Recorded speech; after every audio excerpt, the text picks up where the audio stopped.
حسن سے غالباً رابطہ منقطع ہوا ہے، دوبارہ بحال کرنے کی کوشش کریں گے۔ آپ کو بتائیں کہ توشہ خانہ کیس کا فیصلہ آنے کے بعد چیئرمین پی ٹی آئی کو گرفتار کر لیا گیا ہے، اور توشہ خانہ کیس میں سزا سنائے جانے کے بعد پولیس کی نفری لاہور میں سابق وزیراعظم کی رہائش گاہ زمان پارک پہنچی اور ان کو گرفتار کر لیا گیا ہے۔ حسن رضا نے ہمیں جوائن کر لیا ہے۔ حسن، یہ بتائیے گا کہ گرفتاری کے بعد اب کیا پولیس کی ٹیم ان کو لے کر روانہ ہو گئی ہے اور کیا اڈیالہ جیل ہی منتقل کیا جائے گا؟ بالکل، یہاں سے چیئرمین پاکستان تحریک انصاف کو گرفتار کرنے کے بعد زمان پارک سے 5 منٹ قبل جو ہے یہاں سے لے کر روانہ ہو چکی، جس کے بعد زمان پارک کے تمام اطراف جو ہے وہ ٹریفک کے لیے کھول دیے گئے ہیں اور چیئرمین پی ٹی آئی کو جو ہے وہ کچھ ہی دیر بعد کو لکھپت جیل منتقل کیا جائے گا۔ ابھی تک تو یہی اطلاعات ہیں، چونکہ لاہور پولیس کی معاونت جو پہلے سے تیاری تھی اور اس کے ساتھ ساتھ جیسے اسلام آباد پولیس کو وارنٹ گرفتاری موصول ہوئے تو انہوں نے فوری طور پر اسلام آباد پولیس کی جانب سے جو قائم مقام آئی جی ہے جو ہے داور، ان کی جانب سے سی سی ٹی لاہور بلاس صدیق کمیانہ سے رابطہ کیا گیا، پھر پولیس کی بھاری نفری یہاں پر پہنچی، پورے علاقے کو جو ہے وہ کور کیا گیا۔ چیئرمین پی ٹی آئی کو گرفتار کر کے اب یہ بتایا جا رہا ہے کہ کو لکھپت جیل منتقل کیا جا رہا ہے۔ وہاں سے گرفتاری کے بعد اسلام آباد پولیس کی ٹیم کو باقاعدہ جو ہے وہ وہاں سے اب دیکھتے ہیں کہ یہاں سے اسلام آباد منتقل کیا جاتا ہے یا راول پنڈی منتقل کیا جاتا ہے۔ فی الحال اس لاہور پولیس کی جانب سے اور آئی جی جیل خانہ جات کی جانب سے، محکمہ داخلہ پنجاب کی جانب سے، تینوں حکام کی جانب سے بتایا جا رہا ہے کہ ان کو لکھپت جیل منتقل کیا جائے گا۔ اور اس کے ساتھ ساتھ لاہور کی جو لکھپت جیل ہے اس کی بیرک نمبر 1 کو تیار کر لیا گیا ہے، اور بیرک نمبر 1 انتہائی جو ہے وہ اہم سمجھی جاتی ہے، کیونکہ اگر دیکھا جائے یہی بیرک نمبر 1 ہے جہاں پر جو ہے سابق صدر آصف علی زرداری بھی لکھپت جیل میں جو ہے وہ قید ہوئے تھے۔ اسی طرح لکھپت جیل میں ہی بیرک نمبر 1 میں ہی سابق وزیر اعظم نواز شریف کو بھی جو ہے وہ قید جو ہے جب ان کو سزا ہوئی تھی تو ان کو یہاں پر رکھا گیا تھا۔ یہ انتہائی اہم جو ہے بیرک کہلائی جاتی ہے، اسی وجہ سے پہلے انتظامات کیے گئے تھے کہ جب بھی چیئرمین پی ٹی آئی گرفتار ہوتے ہیں تو ان کو یہاں پر منتقل کیا جائے گا، اور اس کے ساتھ ساتھ جو ایس او پیز ہیں، حکومتی جو پالیسی ہے اس کے مطابق ہی جو ہے ان کو جو ہے قانون کے مطابق ہی سہولیات دی جائیں گی، اور دیکھا جائے گا ابھی تو کیونکہ ان کو معمول سی جو ہے بیرک میں رکھا جائے گا، اور پھر اس کے بعد اگر جو ہے ان کو بی کلاس کی انہوں نے درخواست دی اور اپلائی کی تو پھر ان کو بی کلاس کیٹیگری میں رکھا جا سکتا ہے۔ چیئرمین پی ٹی آئی کے حوالے ٹھیک ہے حسن، آپ ساتھ ہی رہیے گا۔ توشہ خانہ کیس کا فیصلہ آنے کے بعد چیئرمین پی ٹی آئی کو گرفتار کر لیا گیا ہے، اور یہ بتایا جا رہا ہے کہ اس وقت فی الحال تو اڈیالہ جیل منتقل کیا جائے گا بیرک نمبر 1 میں، اور اس کو تیار بھی کر لیا گیا ہے، اور اس کے بعد دیکھا جائے گا کہ انہیں اڈیالہ جیل منتقل کرنا ہے۔ عدیل وڑائچ ہمارے ساتھ موجود ہیں اسلام آباد سے۔ عدیل، گرفتاری بھی ہو گئی، اڈیالہ جیل کی جانب ہو سکتا ہے روانگی بھی ہو جائے، اور بتائیے گا کہ اس کے بعد اب آپ کی نظر میں سیاسی منظرنامہ کیا ہونے جا رہا ہے؟ ایسے وقت میں جب حکومت ختم ہونے میں چند دن بلکہ کہا جائے کہ گھنٹوں کے حساب سے اگر بات کی جائے، یہ حکومت جاری ہے، نگران سیٹ اپ آ رہا ہے، الیکشن کے حوالے سے انسرٹینٹی جو ہے وہ اپنی جگہ ضرور موجود ہے، جو کہ آج واضح ہو جائے گا جو مشترکہ مفادات کونسل کے حوالے سے بھی کہ انتخابات کب ہونے ہیں۔ ایسے میں اس فیز میں یہ گرفتاری بہت اس کا امپیکٹ ہے سیاسی منظرنامے پہ۔ ایک بڑی سیاسی جماعت، اس کا سربراہ ڈسکوالیفائی ہو گیا، اس سیاسی جماعت کے جو سربراہ ہیں اس جماعت کی سربراہی نہیں کر سکیں گے، وہ جماعت بیلٹ پیپر پر بلے کا نشان رہے گا یا نہیں رہے گا، وہ جنگ بھی لڑ رہی ہے۔ تو ایسے میں سیاسی منظرنامہ جو یہ سارے اتحادی ہیں یہ عوام کی عدالت میں جانے لگے ہیں، اور ہو سکتا ہے انہی میں سے کچھ اتحادی جو ہیں وہ ایک اپوزیشن کا رول کرتے دکھائی دے رہے ہوں، اور یہ ایک دوسرے کے خلاف جو کیمپین کر رہے ہوں گے جو کہ انہوں نے ایسے کرنی ہے۔ تو منظرنامہ یکسر بدل گیا، ایک اپوزیشن جماعت، وہ اپوزیشن جماعت اپنے اقدامات، اپنے فیصلوں، اپنے قانونی اقدامات، اپنے قانونی جو محاذ پہ ڈیسیژن تھے، اس کی وجہ سے اس کو آج یہ دن دیکھنا پڑا کہ وہ سسٹم سے آؤٹ ہوتی دکھائی دے رہی ہے۔ اس کے جو سربراہ جو بہت پاپولیرٹی انجوائے کر رہے تھے، آج ان کے ساتھ کھڑے ہونے کو ملک کے سیزن پولیٹیشن جو ان کی جماعت کا حصہ تھے تیار نہیں ہیں، وہ بھار اٹھانے کو تیار نہیں ہیں۔ جو کچھ 9 مئی کو ہوا، اور یہ اس جماعت کے غلط فیصلوں کی وجہ سے ہوا، یقیناً غلط فیصلوں کی وجہ سے ہوا، اسمبلی سے نکلنے، اسمبلیاں ڈیزالو کرنے، قانونی کیسز عدیل آپ ساتھ ہی رہے گا، آپ کی جانب دوبارہ آؤں گا۔ کامران خان صاحب نے بھی ہمیں جوائن کر لیا ہے۔ کامران صاحب، باقاعدہ طور پر گرفتاری بھی ہو چکی ہے، اور ابھی ہمارے ڈیپیوٹی بیورو چیف حسن رضا بتا رہے تھے کہ فی الحال انہیں کوٹ لکھپت جیل میں لے کے جایا جا رہا ہے، اور اس کے بعد پاسبل ہے کہ انہیں اڈیالہ جیل منتقل کیا جائے۔ جی ہاں، دیکھیں یہ پاکستان کی سیاست کا ایک بہت اہم باب ہے جو کہ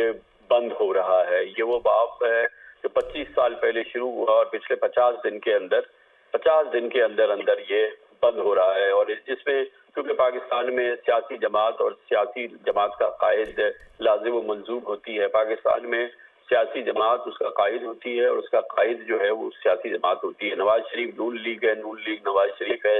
زرداری صاحب پیپلز پارٹی ہیں، اور پیپلز پارٹی زرداری صاحب ہے، Imran Khan P T I Imran Khan, اور یہ پی ٹی آئی تو پچھلے 50 دن کے دوران تتر بتر ہو چکی ہے، شیرازہ اس کا بکھر چکا ہے۔ 9 مئی کے بعد سے لے کے آج ہم جس وقت یہ بات کر رہے ہیں 5 اگست کو، اس وقت تک یہ چیپٹر آلموسٹ سیاست کا فی الحال کلوز ہو چکا ہے۔ میں زور دے کے کہوں گا کہ فی الحال کلوز ہو چکا ہے۔ یہ جماعت جو کہ جس وقت 9 مئی سے پہلے، یا مثال کے طور پہ 9 مئی کے پہلے ہفتے تک پاکستان کی مقبول ترین سیاسی جماعت تھی، اس میں بلا شرکت غیری تھی، یہ نون لیگ بھی مانتی ہے، دنیا کا کوئی بھی جو بھی پاکستان کی سیاست کو سمجھتا ہے وہ اس بات کا اقرار کرے گا۔ یہ پاکستان کی مقبول ترین سیاسی جماعت تھی، عمران خان پاکستان کے مقبول ترین سیاسی رہنما تھے، لیکن آج وہ جس انجام کو پہنچے ہیں اور جس جگہ پہ وہ پہنچے ہیں، یقیناً پاکستان کی سیاست کے مدنظر اپنی جگہ ہوتے ہیں۔ اس سے پہلے یہ پہلے وزیر اعظم نہیں ہیں نواز شریف صاحب، اس سے پہلے بے نظیر بھٹو صاحبہ، اس سے پہلے ذوالفقار علی بھٹو صاحب، اس سے پہلے حسین شہید سہروردی صاحب۔ پاکستان میں سیاسی وزرائے اعظم کا اس انجام پہ پہنچنا یا اپنی مدت پوری نہ کرنا، یہ ایک بالکل معمول کا عمل ہے۔ اس میں کبھی بھی کوئی بھی اس سے بچا نہیں ہے۔ اس میں ہم نے یوسف رضا گیلانی کو شامل نہیں کیا ہے، اس میں ہم نے راجہ پرویز اشرف کو شامل نہیں کیا۔ تو یہ آپ دیکھ لیں کہ یہ جو بڑی مہنگی قیمت ہے پاکستان کا وزیر اعظم بننا اور پاکستان میں مقبول سیاسی رہنما ہونا، یہ ایک بڑی اس کی بڑی بھاری قیمت ادا کرنی پڑتی ہے۔ وہ کہ عمران خان صاحب کا کیس جو ہے اس کو ہمیں بالکل زیادتی ہوگی ہم یہ کہیں کہ یہ ایک کوئی پھسپھسا کیس تھا، یا یہ کہ کمزور کیس تھا، یا یہ کہ کوئی جھوٹا کیس تھا، یا یہ کہ کوئی ایسا کیس جو کہ باقاعدہ بنایا گیا ہے۔ یہ ہر لحاظ سے ایک مضبوط کیس تھا، یہ ہر لحاظ سے ایک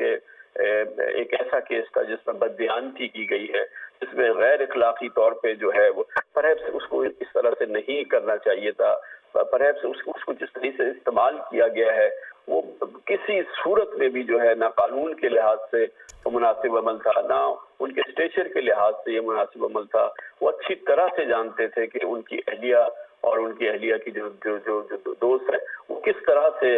پاکستان کے نظام میں، ان کی حکومت کے نظام میں انفلوئنس کر رہی ہے، اور کس طرح سے وہ اس قسم کے معاملات جو کہ یہ مثال کے طور پہ توشہ خانہ کے معاملات ہیں، شرمناک طریقے سے انہوں نے اس کو مینج کیا ہے، اور شرمناک طریقے سے ان کو